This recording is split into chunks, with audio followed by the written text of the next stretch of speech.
चिल्लाने की आवाज पूरे जंगल में गूंज उठती है। अचानक से एक चेहरा सामने आता है। उसकी आंखें खून की तरह लाल है, मानो ऐसा लगता हो किसी दैव शक्ति ने किसी इंसानी शरीर में प्रवेश किया हो। ये कोई नाटक नहीं और कोई सिंपल से डांस परफॉर्मेंस भी नहीं, ये है भूतागोला, तुलुनाडु की एक ऐसी परंपरा जिसमें देवता खुद पृथ्वी पर उतरते हैं। मूवी कांतारा ने इसी परंपरा को दुनिया के सामने रखा है। मे भी कांतारा देखते वक्त आपके भी मन में सवाल आया होगा कि गुलिगा और पंजुरी नाम के देव कौन है। वेल, ये सवाल मेरे भी दिमाग में आया था। इस टॉपिक पर डीप रिसर्च करने के बाद literally I am shocked because जिस मूवी को मैं सिर्फ एंटरटेनमेंट के लिए देख रही थी, उस मूवी की हिस्ट्री भगवान शिव से लेके भगवान विष्णु तक जाती है और इसी कहानी को आज मैं समझाने वाली हूँ। इस कहानी की शुरुआत होती है जंगल के एक रक्षक से, द रक्षका ऑफ फॉरेस्ट। अचानक से ढोल की थाप गूंजने लगती है, पत्तियों पर मशालों की हल्की रोशनी पड़ रही है। जंगल के बीचों बीच एक बड़ा पंडाल सजा है और तो और लोगों की आंखों में डर और विश्वास दोनों ही दिख रहे हैं। ये रात कोई साधारण रात नहीं, ये वो रात है जब देवता खुद इंसानों के शरीर में प्रवेश करते हैं और तो और गांव के लोगों से बात करते हैं। इस पल में पहली बार सुनाई देती है पंजुरी देव की आवाज। पंजुरी देव की अगर कथा की बात करें तो इनका जन्म कैलाश पर्वत पर एक जंगली सुअर के रूप में हुआ। पंजुरी देव का बाल स्वरूप बहुत ही शांत और बहुत ही सुशील था, लेकिन जैसे जैसे वो बड़े होते गए उन्होंने कैलाश पर्वत को नष्ट करना शुरू किया। इस बात से क्रोधित होकर महादेव ने पंजुरी देव को दंड देने का निश्चय किया, लेकिन पंजुरी देव थे पार्वती माता के बहुत ज्यादा प्रिय, तो उन्होंने महादेव को ऐसा करने से रोक लिया। और माता पार्वती ने महादेव को ये भी समझाया कि इसमें पंजुरी का कोई दोष नहीं, ये तो प्रकृति का नेचुरल स्वभाव है। ये सुनकर महादेव शांत हुए। इसके बाद तो भगवान शिव ने पंजुरी देव को पूरी एक जिम्मेदारी ही सौंप दी। उन्होंने आदेश दिया कि पंजुरी देव पृथ्वी पर जंगलों की यानी कि खेतों, पेड़ पौधों और इंसानों की रक्षा करेंगे। तब से पंजुरी देव कोई साधारण जानवर नहीं रहे।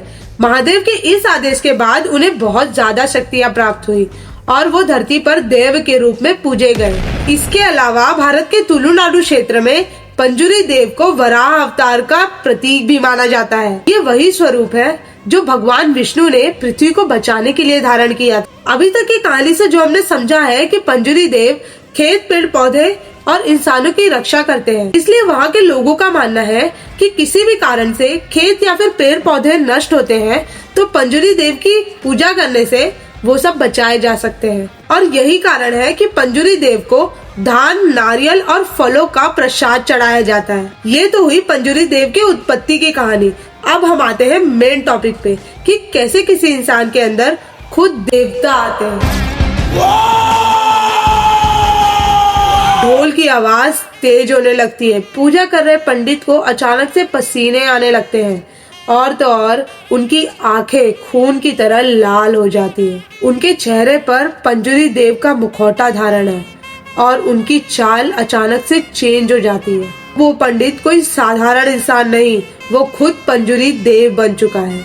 उसके बाद वो पंडाल के बीचों बीच आकर जमीन को छू कर कहते हैं कि आज से ये जमीन सुरक्षित है। और तो और पंजुरी देव सिर्फ रक्षा ही नहीं करते, वो गांव के लिए न्याय भी करते हैं। जब भी कोई इंसान झूठ बोलता है और गांव की जमीन हड़पने की कोशिश करता है तो पंजुरी देव उसका न्याय करते हैं। लेकिन पंजुरी देवता के अलावा एक और देव है जिन्हें हमने कांतारा चैप्टर 1 के क्लाइमैक्स में देखा था और उनका नाम है गुलिगा।